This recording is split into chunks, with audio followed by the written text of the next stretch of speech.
Les exploits de Misha Petit Roi. Une guerre stupide. Oh là là, non mais quelle histoire! Il y a ce pays-ci et il y a ce pays-là. Et Philémon 33, le roi de ce pays-ci, n'aime pas Enguerrand 42, le roi de ce pays-là, et vice-versa. Alors c'est la guerre, tout le temps.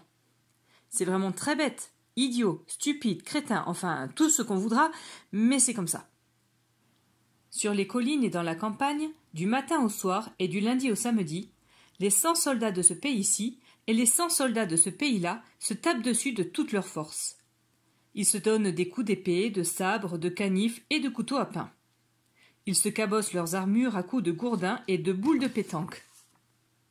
Ils se jettent des pierres, des briques, des boîtes de conserve, des fers à repasser, des potirons, des gigots congelés, des dictionnaires, des marmites, enfin tout ce qu'ils peuvent trouver de bien lourd. Mais pour faire plus sérieux, ils s'envoient quand même des boulets de canon. Et ça dure depuis des jours et des jours, depuis des années et des années.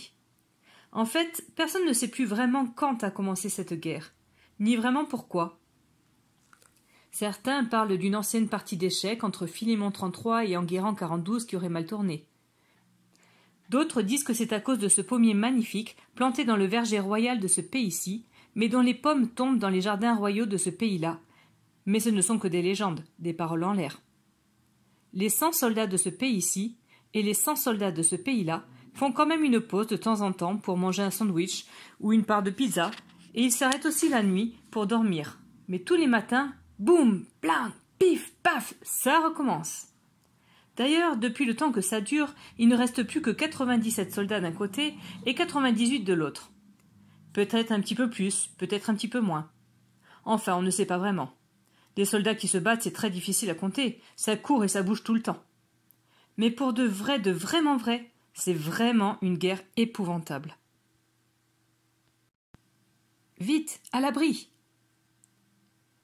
Et parce que c'est une guerre épouvantable, Philémon 33, le roi de ce pays-ci, a de plus en plus peur pour son fils unique, le prince Maximilien Isidore Clodomir Hector Aldebert, qu'on appelle plus simplement par ses initiales Misha. Misha Petit Roi. Et si Misha Petit Roi prenait une boîte de conserve sur la tête? Ou pire, un vrai boulet de canon? Et s'il recevait une flèche dans l'œil? Ou s'il lui arrivait quelque chose d'autre, quelque chose de terrible? Alors le roi Philémon 33 a absolument défendu à Misha Petit Roi d'aller jouer dehors. Fini le cerf-volant, la bicyclette et le mini-golf. Mais ça ne suffit pas. Le roi Philémon 33 n'est toujours pas tranquille, car le boulet de canon pourrait tout à fait, comme par hasard, démolir le haut de la tour où se trouve la chambre de Misha Petit Roi. Et boum! Plus personne.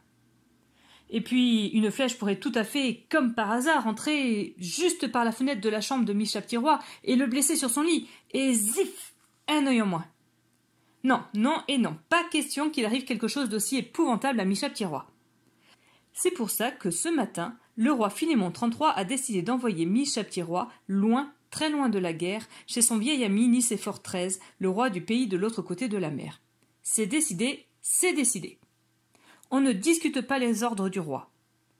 Le roi Philémon 33 réunit son grand conseil.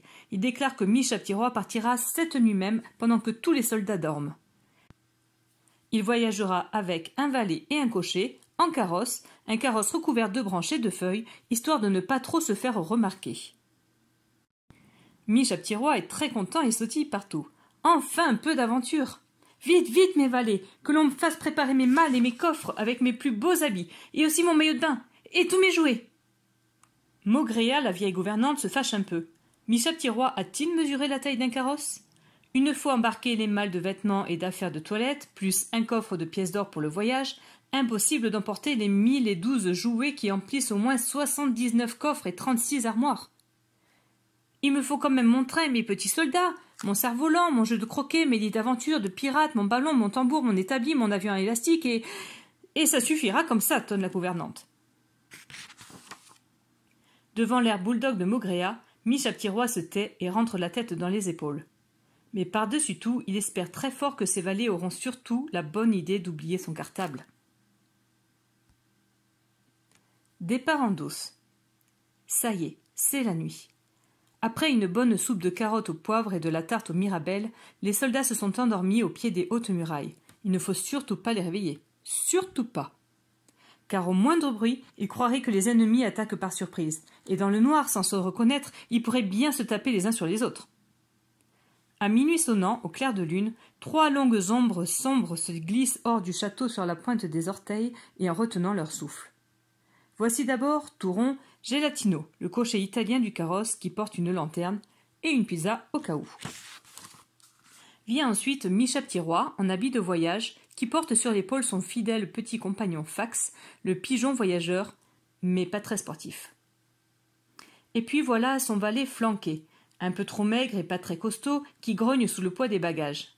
Mais qui est donc cette 4e ombre qui trébuche dans sa grande robe de chambre? Eh bien, c'est tout simplement Philémon XXXIII, le roi de ce pays-ci, qui vient faire ses adieux et apporte des pains au chocolat et des croissants pour que la petite troupe puisse se régaler en route d'un bon petit déjeuner. Mais je t'entends. Eh bien alors, il n'y a pas de reine? Non, hélas. Il y a de ça 2 hivers, la reine Séraphine de ce pays-ci et la reine Angélique du pays de l'autre côté de la mer faisaient une balade en traîneau, quand vrouch, une avalanche. Le seul qui s'en est sorti, c'est Wouf, le chien de traîneau. On l'a retrouvé tout couvert de neige jusqu'à la truffe, figé, ahuri, complètement sonné. Et depuis cette terrible catastrophe, le pauvre Wouf est devenu fou. Il se prend pour un lapin. Alors on le laisse bien tranquille, dans une large caisse remplie de foin, à grignoter des carottes. Le voyage doit durer longtemps, très longtemps, plusieurs jours peut-être. On a décidé que demain midi on fera une halte de 2 heures dans une auberge pour prendre un bon repas et laisser se reposer si bémol et fa dièse les 2 chevaux. Mais pas n'importe quelle auberge. La meilleure table de tout le royaume, c'est chez Johnny Dieppe, au paradis du Merlan, bien que son auberge soit plutôt célèbre pour ses hamburgers de sanglier grillés.